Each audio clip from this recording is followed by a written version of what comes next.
is Monday, rawmicrichards.com. Broadcasting live from the DKI studios in downtown Toronto. 234 King Street East out of the Pacific Junction Hotel. Coming up today, as you've seen news-wise, probably both north and south of the border, it's Johnny Football conversation. Johnny Football Mania.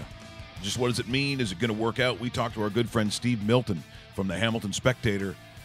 From the Hammer, has covered the Ticats for I don't know how many years. He's probably seen him up close in camp, probably had a conversation with him. So we want to talk to Milty today and get his perspective on just how this thing might play out. Standing up playoffs, we have a Game 7 in Tampa Bay. The Caps keep it alive. The NBA playoffs, which tend to be so annoying. Basically one team winning by 30, and then they go back the other way, and the other team wins by 40. I think it's a killer. I think it's an absolute killer. Also, Russell's told me that he's found a brand new show on television. It's about car manufacturing. He said, do you think we could play a clip? I went, yeah, okay. He said it's the best one in the world. Well, he should know. He's got great ideas. Also, I'll show you a circumstance in professional soccer, in this case, the MLS. And probably the reason why when you see this, some North Americans just can't get with the sport. And I'll be honest, it's not a lot of that, but there's enough of it. Look, I'm a guy who likes footy. But when I see what I saw on the weekend, I'm like, oh, God, they're not helping themselves with that one. It's so bad. And you know what? And it'd be one thing if it was a player that you kind of didn't know. But what if it's like a world, international, famous, multi-capped player that makes it look bad? That's the thing I think that really hurts the sport at times. And on the weekend, he wasn't helping. So taking a look at the weekend, Dave, obviously the Jets, did they run out of gas?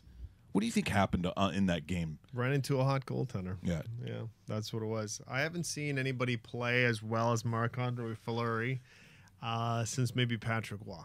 That's how good this guy's playing. And you know what? You tabulate that into very below average goaltending with Connor Hellerbuck, and boom.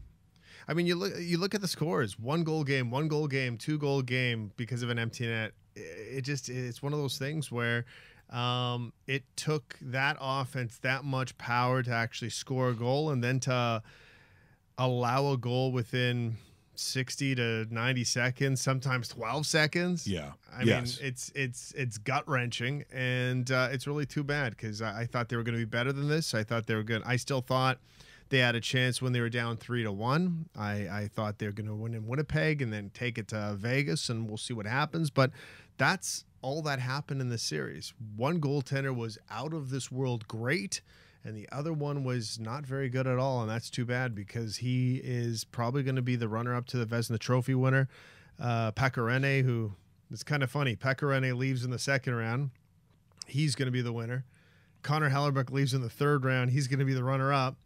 And the third guy is going to be in the Stanley Cup final, which starts on Monday the 28th. So, I mean, that's a regular season compared to the postseason, and everything's coming up Marc-Andre Fleury right now. You know, the one phrase that drives me nuts, and then maybe this is just because of the goalie card that I tend to hold close to myself, and that is they go, yeah, but if it wasn't for Marc-Andre Fleury, but he's on the team.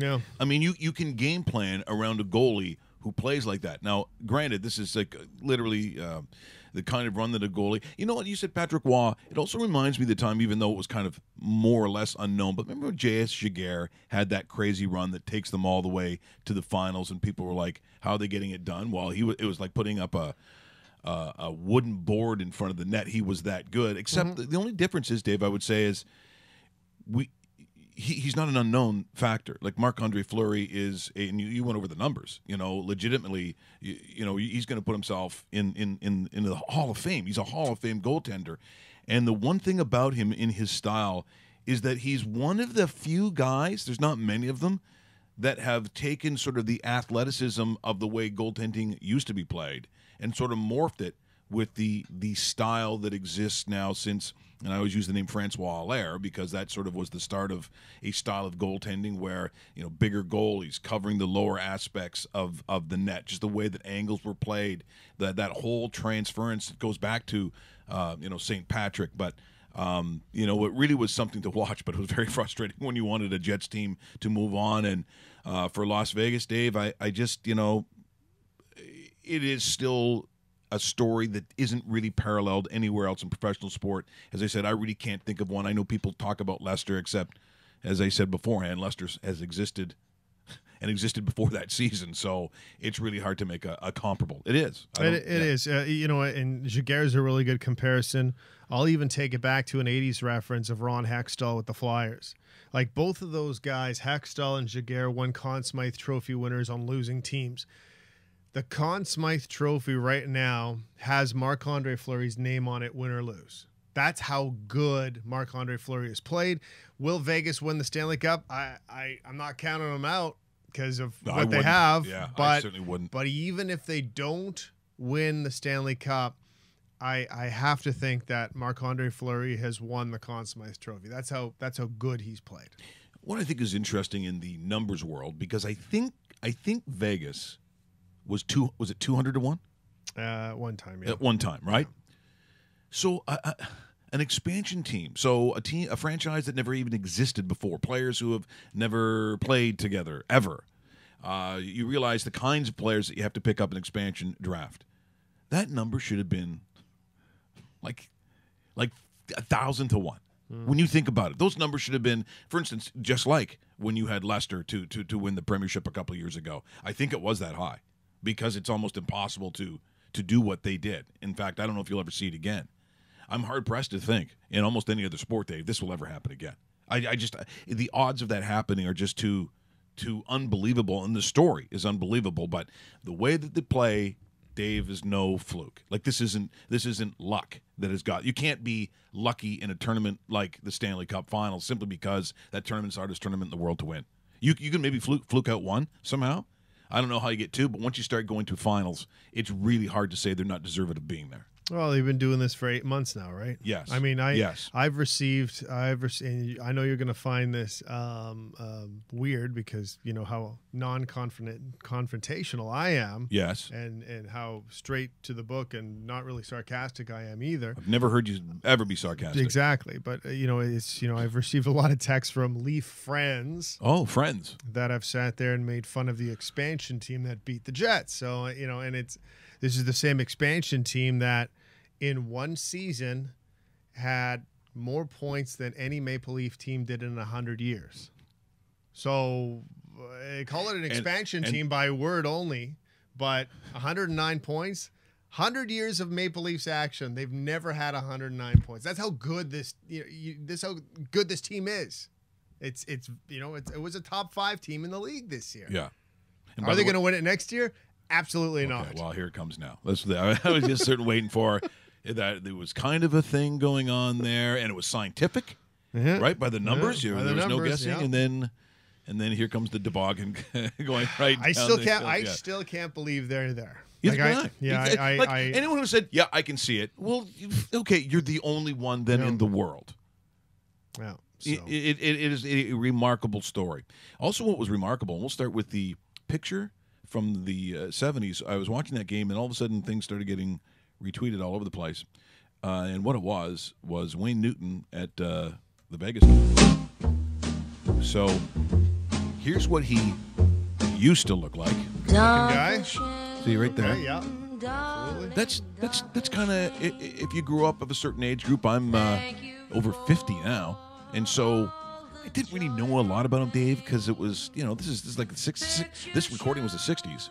That's what he looked like in the 70s. Yep. And I thought, okay, well, he's Mr. Vegas. He does a lot of interesting things. Well, the most interesting thing he's done lately over the last 15 years is change his face where it doesn't really seem, speaking of Vegas being out of this world, yep, as in the Golden Knights, so is what he's done to himself lately. So there's... Okay, don't show them all because we got a whole show of this. By the way, this is Don Johnson look. if Don Johnson were Hawaiian. So we'll feature a lot of the. Oh no, I'm telling you, we just saw a peek of the one that's coming. It is insane. When I saw that picture, what are you doing? Like, you must have friends. You must have an agent that says, "Psst, Wayne, stop it. You know that song, Turning Japanese? You're it. You don't look normal. The eyes are too close. You're like, I don't know what people think when they go through this stuff. It's like any of the TV shows that start with the wives of or whatever it is. I am gone. Yep. I've never seen 1 second of that stuff. Cancel. All the fish heads, the weird. They all have that Joan Rivers. Oh yeah, I saw Melissa Rivers talking about the wedding. Of course, the huge wedding on the weekend. Oh, sure. And I'm like, what are you? Are you nuts? Are you just not paying attention? I don't get it. Speaking of things that people don't get, I know that there is pushback among certain CFL fans, even some players, about Johnny Manziel coming to the league. I got news for you. If this works, and on some levels it already is, this is good for your business. This is good for your business. To have him come up and flop doesn't help a guy who's a backup DB out somewhere in Saskatchewan. That if he all of a sudden starts packing stadiums, it is truly trickle down. People start watching it, and I'll tell you why. Here's Chris Carter from First Things First. Yeah, right. And I have never both Dave and I were born into CFL families. Dave in Winnipeg, myself even north of Toronto, but it was a Tie-Cat house. Now, there's a little bit of division. My brother's an Argonaut lover. Is he really? Oh yeah, he's he changes whenever whatever the popular thing is. Oh yeah, come on guys. I'm like, wait a minute, Tunts. What are you talking about? Yeah, go. Okay, anyway, but he's a huge CFL guy. I have watched, for like a lot of people, American sports shows. Now, of course, with the advent of ESPN and Fox, there's more of them.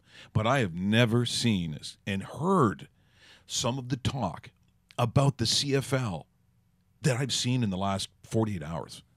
And big names talking about it. Big names. Now, Chris Carter's son, I think he's going into, his 6th year, I think, with the Montreal Alouettes, who's unbelievable talent. In fact, I think officially he will be playing both ways this year. Like, he's been thrown in, and I've seen him obviously play defensive back. But that's the way it used to be, Dave, in the 60s and 70s, where guys like Garney Hanley, a bunch of guys, they played both ways. Yep. It's what makes the league different. But what the league has never had is prime time on your ESPNs, on your Foxes. And this, from Chris Carter, he makes some pretty bold statements about what he feels the quality of the Canadian Football League is. And I was just really sort of taken aback because he would know. He's been watching for the last 6 years his son in a league. He's got other guys talking about it. And now on national television, American national television, they're talking Canadian Football League. Do you think in some way this is a path for him to get back to the NFL? Well, he's committed to playing football. It's any player that's playing football, if they play there's a giant Hamilton Tiger Cat logo behind him. It never happens. Most players that go to the CFL, they don't think as if they're going to go there for a career. So Johnny's on the right track. He made the right decision. The CFL is the best professional football outside of the National Football League. There's just no spring league that's better than it. The XFL, it's not better than it. It's long been established. The rules are easy to learn, very, very transferable over to the NFL. And June Jones being his coach there in Hamilton, the reason why I know this is because I'm very familiar with the league. This is my son, Duran, his 6th year playing in the CFL, and he's going to be playing both ways, offense and defense, playing cornerback, also with playing wide receiver. So, yes, this is the best thing for Johnny to do, to be in a structured environment where NFL teams can continue to evaluate him. And I know he signed a 2-year deal. There have been some players that have gotten out of their contract in the CFL and been allowed to been released from their contract and allowed them to pursue an NFL career. All right, first of all, I want to give Johnny credit. I think this is exactly what he should be doing. That I thought this is what Tim Tebow should have done. You really want to play in the NFL again? You really want to play quarterback? Then go somewhere where you're going to get a shot to actually do it. So I give Johnny credit. He had to do this. I will also admit, prior to 18 months ago, I didn't know anything about the CFL. I didn't cover it. I didn't follow it. But because of Chris and I establishing a relationship and because of me meeting his son, following his son, I watched a couple games with you, started following the standings. All right, so there are some things I now know about the CFL I don't know if the audience does, and I wonder how it affects Johnny. They play with 12 dudes. Yes. So like that. So I'm just thinking about all of Johnny's football memories, all the pictures he takes that you talk about great athletes taking. Yes. That's with, I know obviously he gets an extra offensive player, but that's with 11 defensive players. Now it's 12. So will he be seeing blitzes he's never seen before? Yeah, absolutely. Coverages he's never seen before? Yes. Guys that he thought would be open, but they're not because now there's a 6th DB instead of just 5 DB. There is a learning curve, especially for a quarterback. There's a learning curve for all the skilled guys because they have a different motion rule. You know, you can have guys in the slot that are off the line of scrimmage. They can be moving when the ball is snapped. More than one guy could be moving at once. So, yes, Nick, you bring up some great things. 12 guys, people don't talk about it too much, that being there's an extra defender on the field. So they get a lot more exotic blitzes, a lot more different rush. They can come from everywhere. They send 8 people after the quarterback. Like, that's a real thing. And doesn't the season start in like 4 weeks? Yes, that's another thing. So that's the other thing that I'm curious about this with the quarterback. Like, so the season starts in a month or just under a month, right? So what that means he's for at a him. huge disadvantage.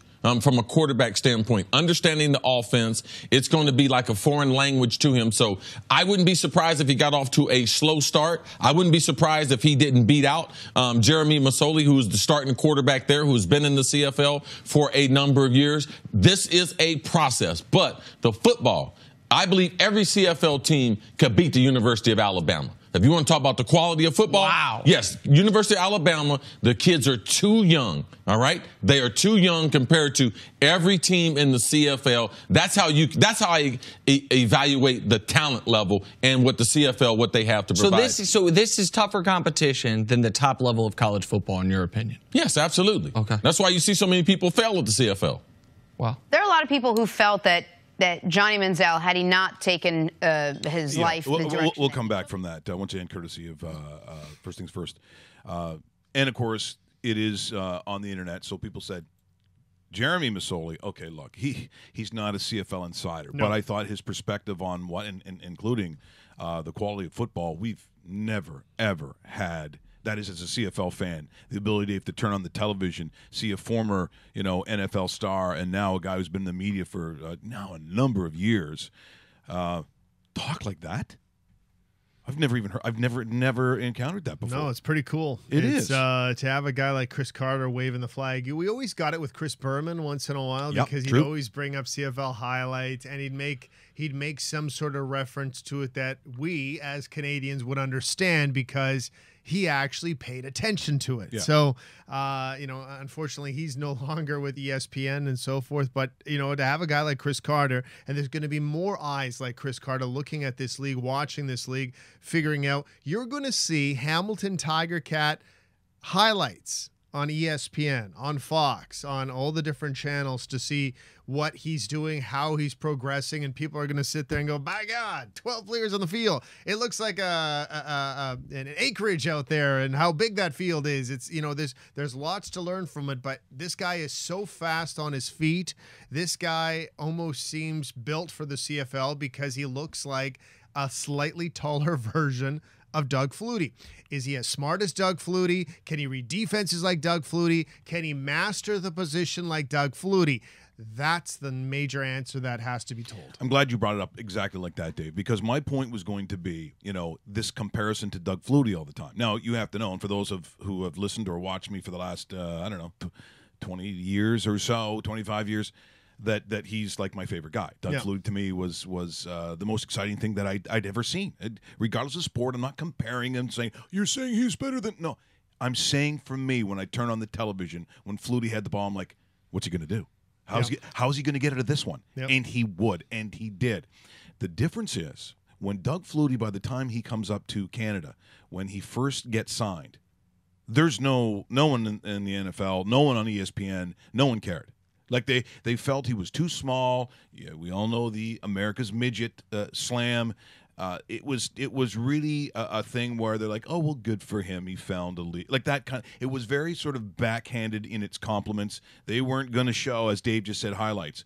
Johnny Manziel, there's an expectation, and also because of where he was drafted, not just a Heisman winner, because Heisman winners, they can fizzle out as quickly as anybody else. There's a long list of them. I mean, you're not going to hang your hat on a Heisman Trophy winner, but there's difference because of really the resume and how his career after A&M and during A&M, how that's happened. So he's still a star name, for good or worse, for better or for worse, south of the border. So if he is able to figure out this field, this defense, these games, those throws, think about it. It's like muscle memory. I mean, what is an out pattern for a guy who's only played on an American field? He knows what that feels like. They could probably do it in their sleep. Well, now you got to add those extra yards on each side of the field. That pattern's going to feel different. Oh, and by the way, there's an extra guy. And here comes an 8-man weird rush. So as Chris Carter said, some exotic. And, guys like Chris Jones over the years, the way that they run that high risk, high reward sometimes, those schemes, it's not easy. So he also, I think, and we'll talk to Steve Milton in just a couple of moments here, he's got Jeremiah Masoli in front of him, Dave. So there's someone, so a little bit of time in Oregon, then Ole Miss, and he always, he also had a background, too, where there was also a little controversy. But he's found himself a place in Hamilton. In the last half of the year, after Zach Collaros, he came in, and Hamilton would have been one of the scarier teams had they gotten into the playoffs because they were playing really good football. This is different. And I also would say that when I look at the coaches like a June Jones, even Jerry Glanville to a degree, and we'll talk to Steve about it in a moment. To me, I also look at football DNA. So even though there's going to be an understanding of when they look at that playbook, the field, the extra guy, but the better part of this is who he'll be surrounded by, including June Jones and obviously an offensive coach, and a Jeremiah Masoli. They'll kind of speak the same language. They have the same background. They have the same understanding on what football looks to them and what it means to them. That's the DNA part of it. That's why I kind of like his surroundings, but everything else is up to him. So you say 10:30, you don't mess around. Oh, you know me, and you're A-list, buddy, so I can't be late. How you doing, Milty? Great having you on the show. This is fantastic. Great, Mikey. David, how are you? Good, buddy. Thanks for doing this with us today. No problem. Why don't you thank me afterwards just to see how you like it? Hey, and Milty, you can drop bombs on this show. So if there's someone you want to call out, you can do it here. All the bombs? I can drop all the bombs? You got to unload. You got to 30 years of frustration or whatever it is. You can let it go on this show. We just heard 30. Holy smokes. We just heard a clip of Johnny Manziel, and he certainly said all the right things. And his perspective is good. And let me go as far as to say, and I think you've known me for quite a while, I don't enjoy the busts. I don't enjoy failure. I really do like a story where there is a happy ending. And I think, being a CFL fan for my entire life, the fact that I could watch shows on ESPN, see Chris Carter, see Shannon Sharp and another one, talking the way that they do about the CFL, for me, I almost was taken aback. And I think if I'm looking at the entire picture, more than just a Ticat fan, I would like to see success, but that all means things like understanding the extra man, the bigger field, and, of course, reading the defense. So before you start comparing him to Doug Flutie, you might want him to take a couple snaps first. So I'll go back to the moment that they do sign Johnny Manziel. What was your feeling from the beginning about this? Well, I didn't know that it was going to happen.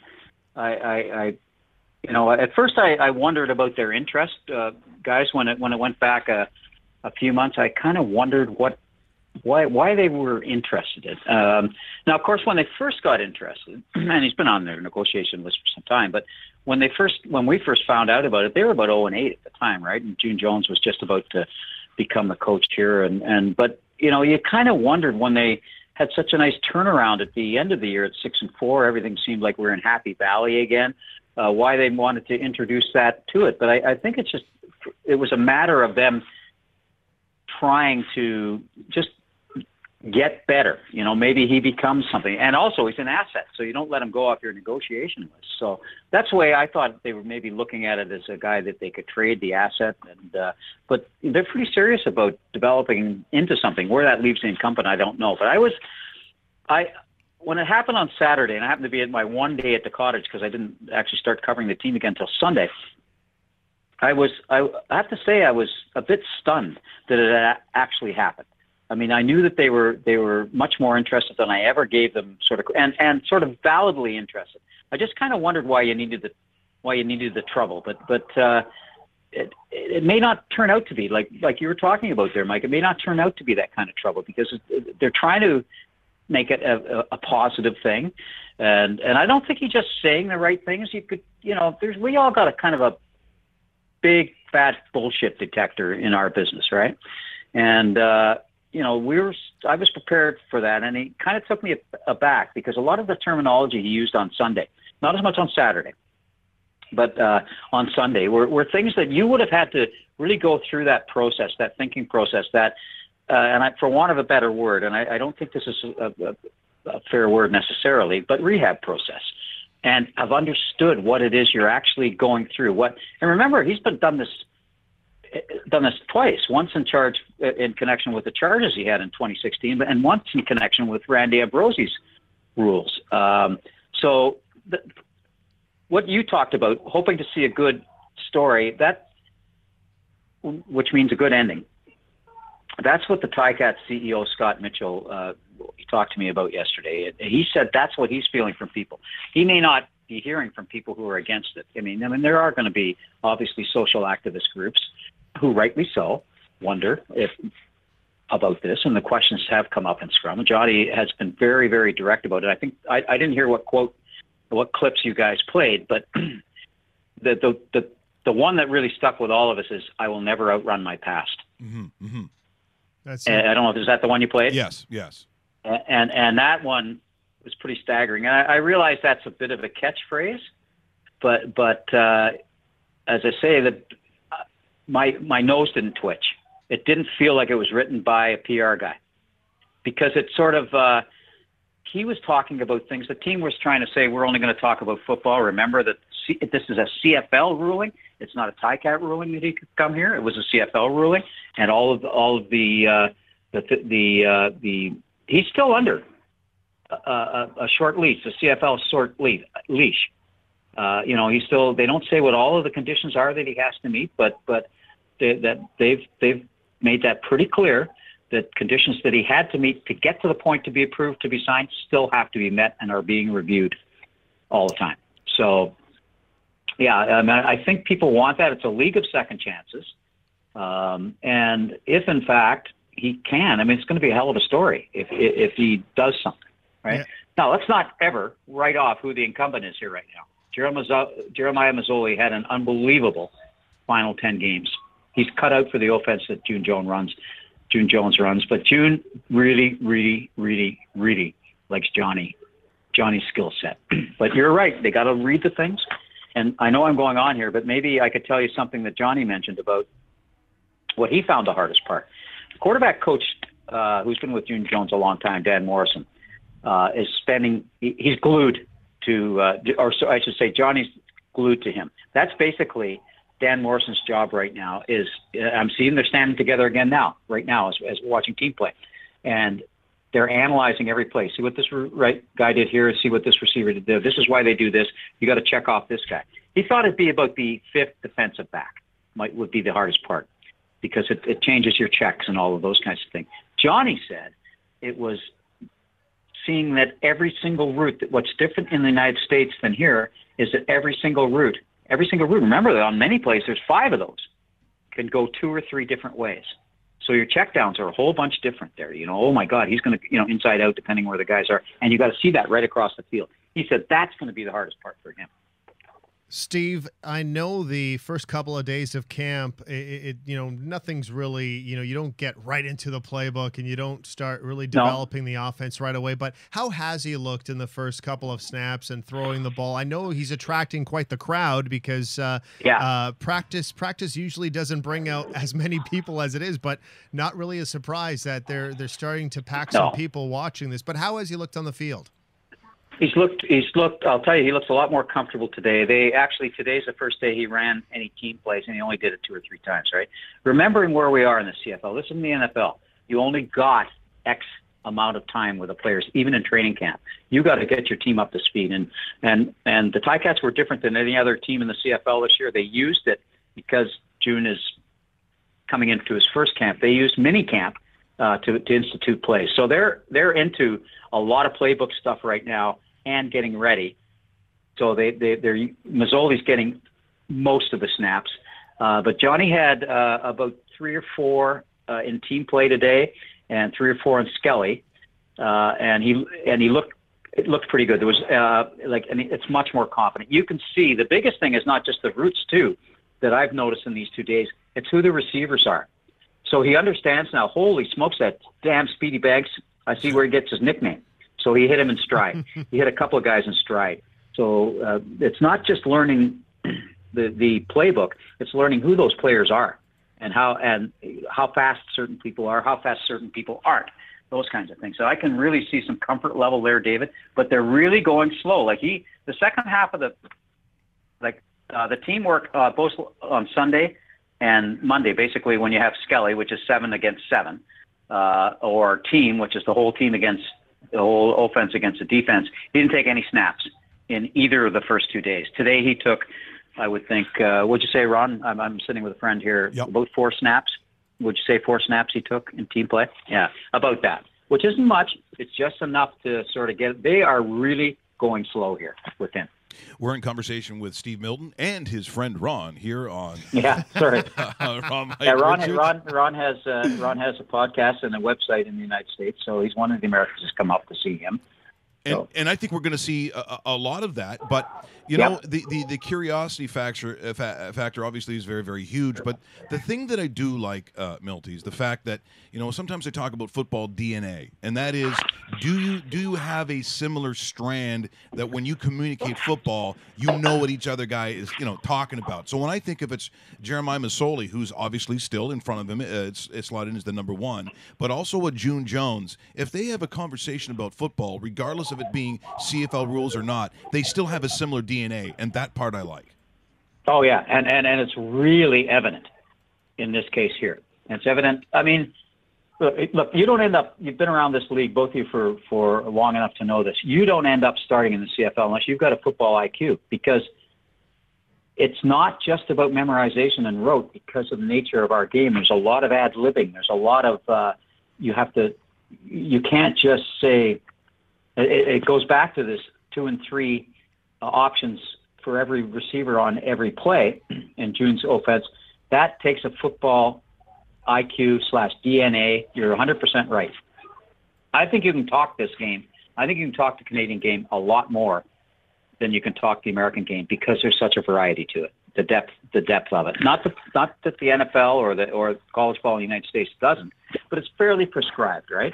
And normally, when there's something big that happens in the U.S., it really does become a big deal. But like a new adjustment, like let's say when the West Coast offense came in, when back in the Oklahoma eye, all of those things, they were really, really big things. Well, up here, that's just one of many, many things we've had to do, because there's so many options that people have done. So I think it's much more discussable if you're a football person.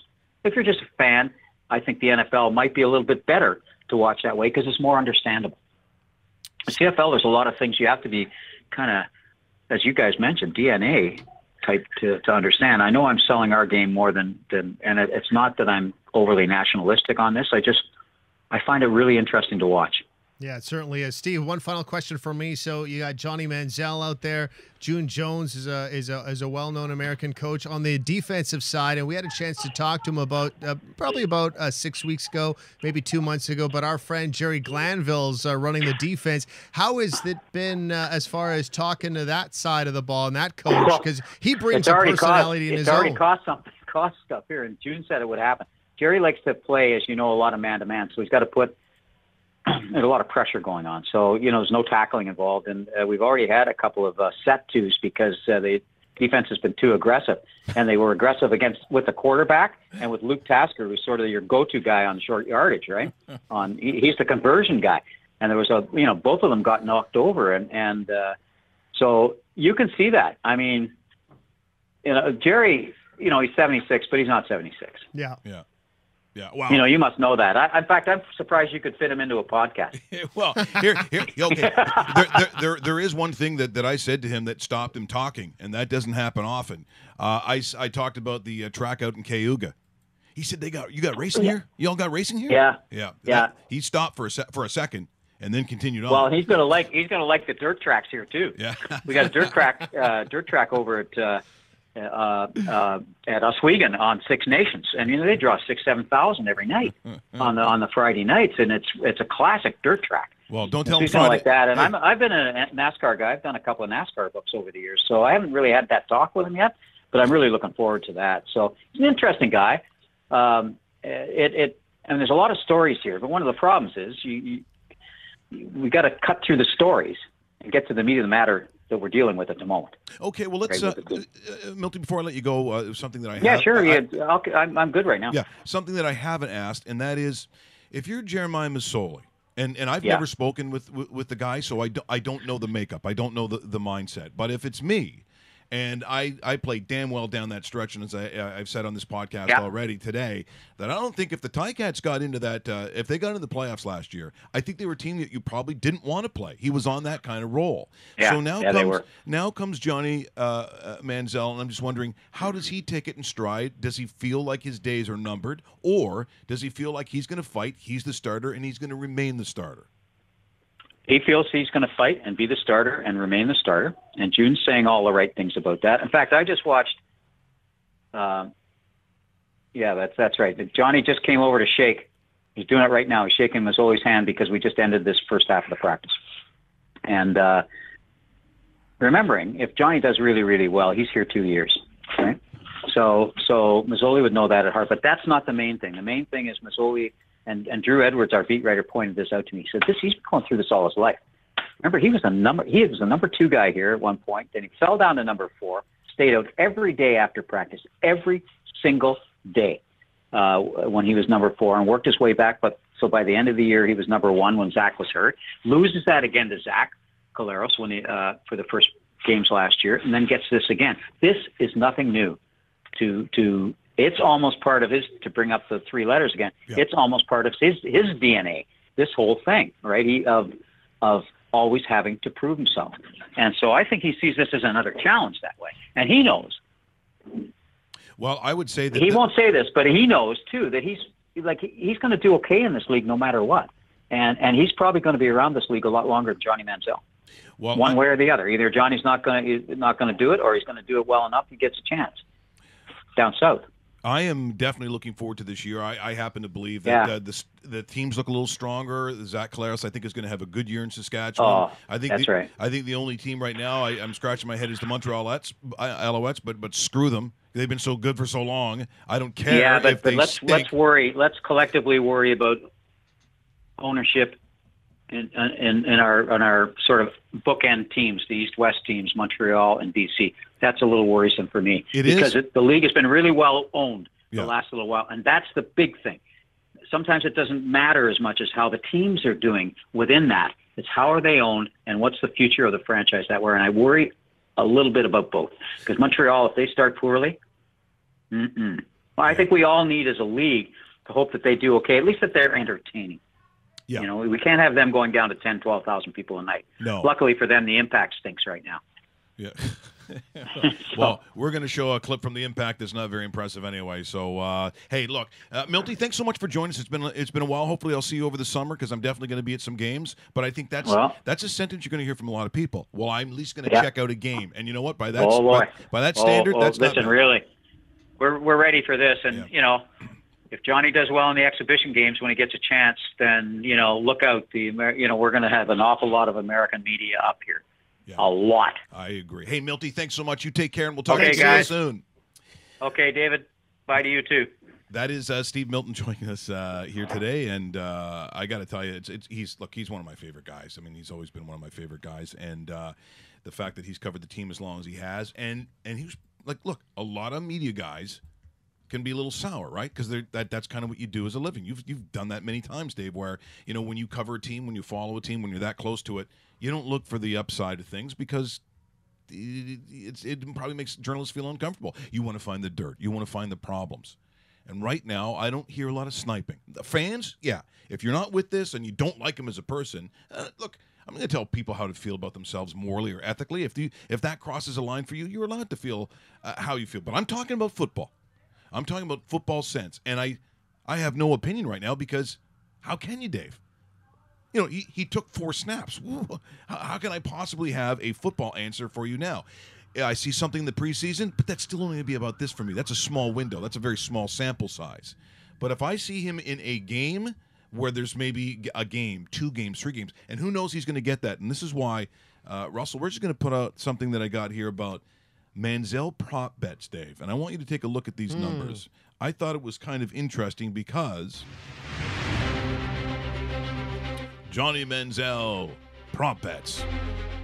The numbers seem to be based on if he were going to start, and at least in my opinion, when I take a look at the numbers they're coming up with. For instance, regular season interceptions, over under 11.5. Oh boy.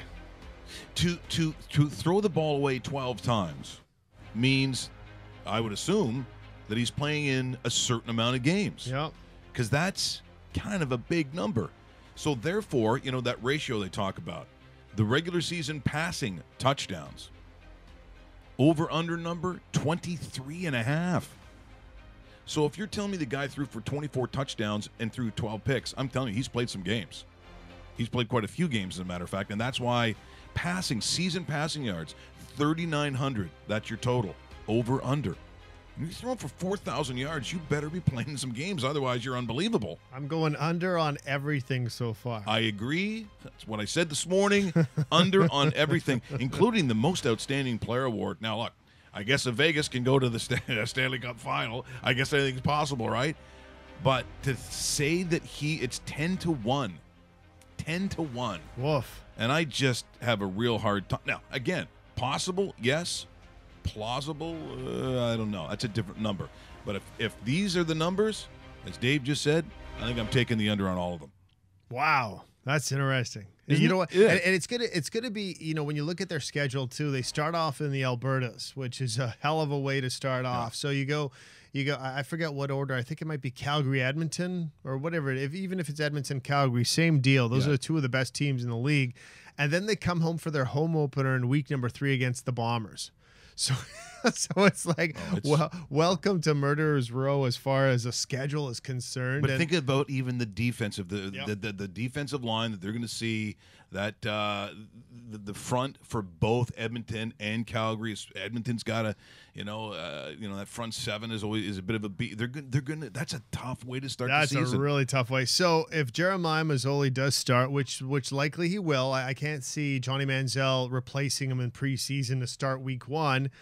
He's going to be tested right away. We could see Manziel faster than we think, but if Jeremiah has success, when do we see him? Is he going to get enough snaps? He's not going to get enough snaps for 4,000 yards. No, he's I not going to do that. I thought those numbers were a little bit crazy. Steven, he mentioned a Montreal Impact or something like that. Yes. So the MLS. Now, I get that a lot of people in North America, they don't like soccer, and they're never going to like soccer. But I was one of those guys, Dave. I was guys in shorts, rolling around, faking injuries. Of course, until I bet on it. And now I'm like, I'm Johnny Soccer. That's what I am, Johnny Soccer. I bet on anything, any league, as you know. If it moves, I'm kind of betting on it, and I like the game. The one thing that North Americans drives them nuts is the so-called, Dave, simulation. So diving. But a lot of times we would think in our sports, maybe it's not the big stars that do it, although people talk about James Harden. I know that they're going to talk about the flopping. They're going to talk about what LeBron does. But for the most part, you wouldn't think it'd be the big stars. So this is what the Galaxy and the Montreal Impact from the weekend. Get a load of what goes on here. And when I saw it first, I was like, oh, my God, this is not going to be good. So property, listen to me now, property of MLS. MLS, they own all the rights, not only themselves, the broadcaster, and, of course, their broadband properties. Here is what you don't want to see in soccer.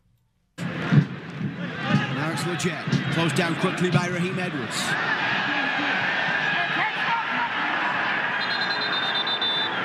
Okay, so you see two players down, Dave. You see them on the ground. My God, what happened?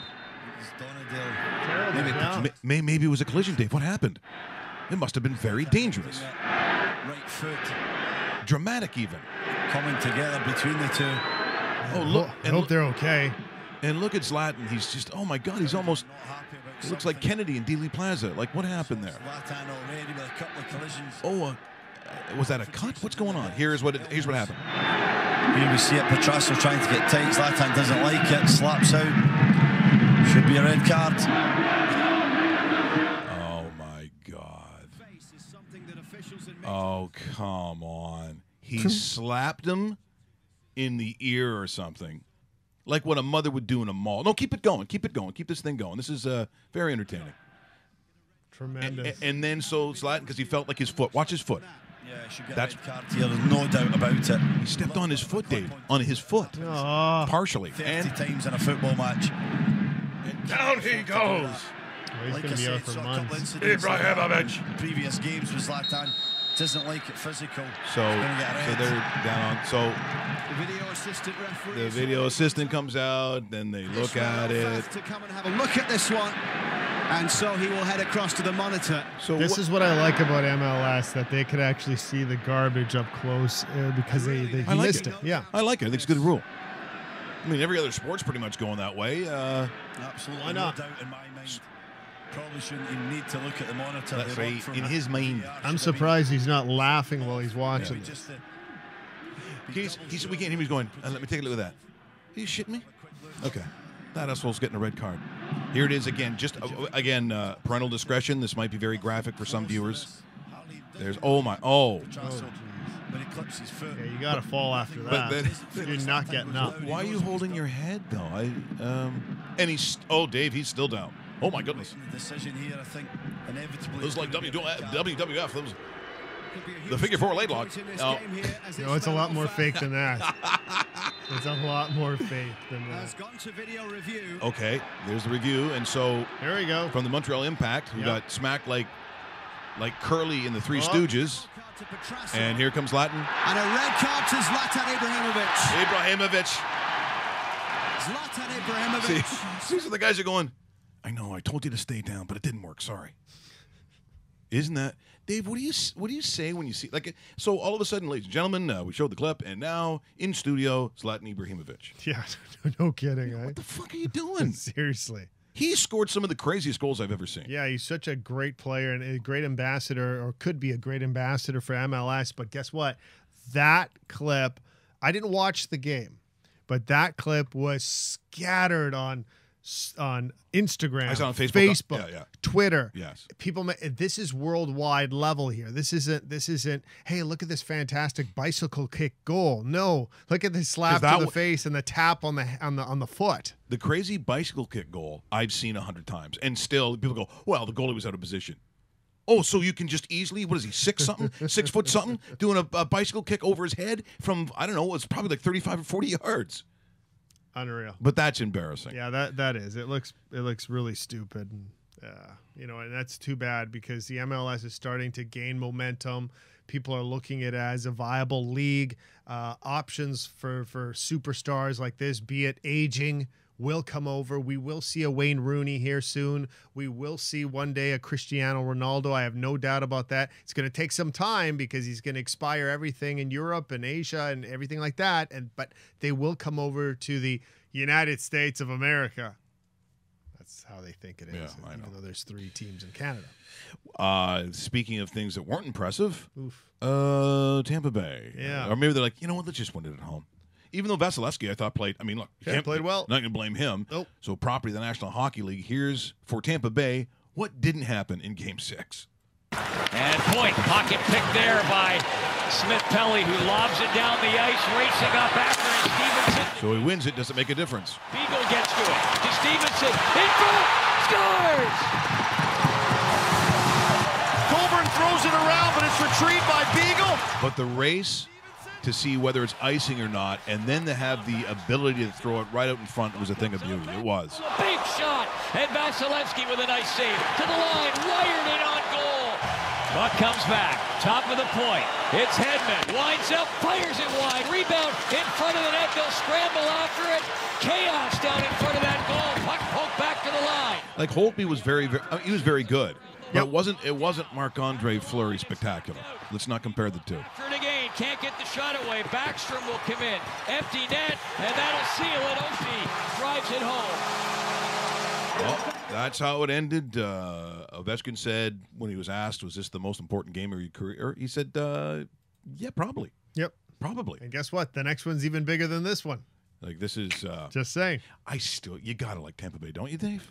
I think Tampa Bay still wins this. It's funny how they battled back, and now basically home team is keeping court. Yeah. Right? Tampa wins game 5, Washington wins game 6, Tampa wins game 7, and you got yourself a Stanley Cup final on the 28th of May. It's game number 1. If Vasilevsky plays, I'm saying a similar skill set in game 7, Tampa Bay wins. That's what I think. Yeah. That's what I think. Just closing out hockey, because this is really quick. This happened about an hour ago. The Maple Leafs announced today that assistant general manager Mark Hunter and the Leafs have mutually agreed to part ways. I've done that. That's you've parted ways mutually? Yeah, mutually. Okay. Well, but it's not really mutually, but that's what you say. no, that's exactly what you say. Oh, you guys want to be shit now? You're going to tank? Yeah, I guess. Let's mutually agree that I don't want to be a part of that. Congratulations to you, Santan, but you do what you have to do because your lineup looks awesome. So, except for Overdrive, except for the boys from Overdrive, you're fine. Everyone else, no, not good. So the parameters on this mutually agreed separation is Mark Hunter will not join any other NHL team until after the draft and free agent period. My likely destination for Mark Hunter would be for him to join the New York Islanders with Lou Lamoriello. Wow. And speaking of Lou Lamoriello, tomorrow on our show, we will have Arthur Staple on the phone from New York City. He is the guy that brought out the story and found the story of Lamoriello before he signed with the Islanders. He'll talk about that scoop he had, and including what Lou will do on Long Island, because guess what?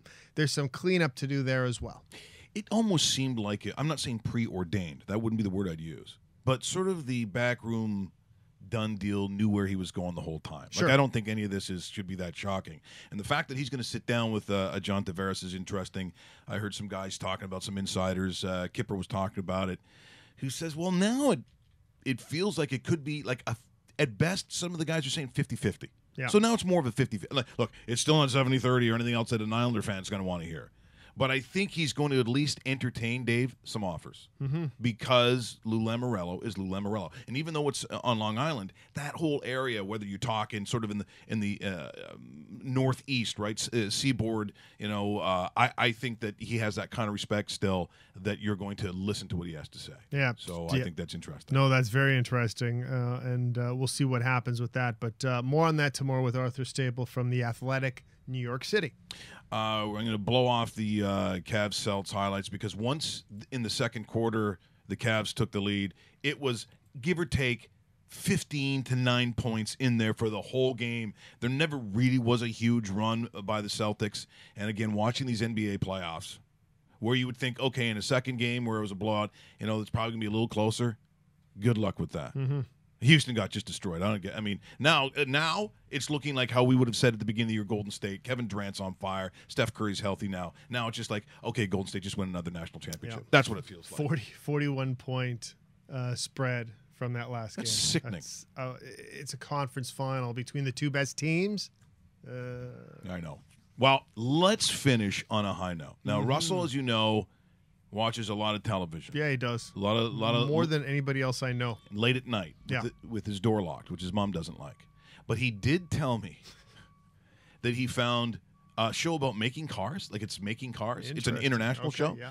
And I have to admit, you watch this. I believe this is probably the best auto show, the best car show on television about manufacturing that you've ever seen, courtesy of Russell Graham.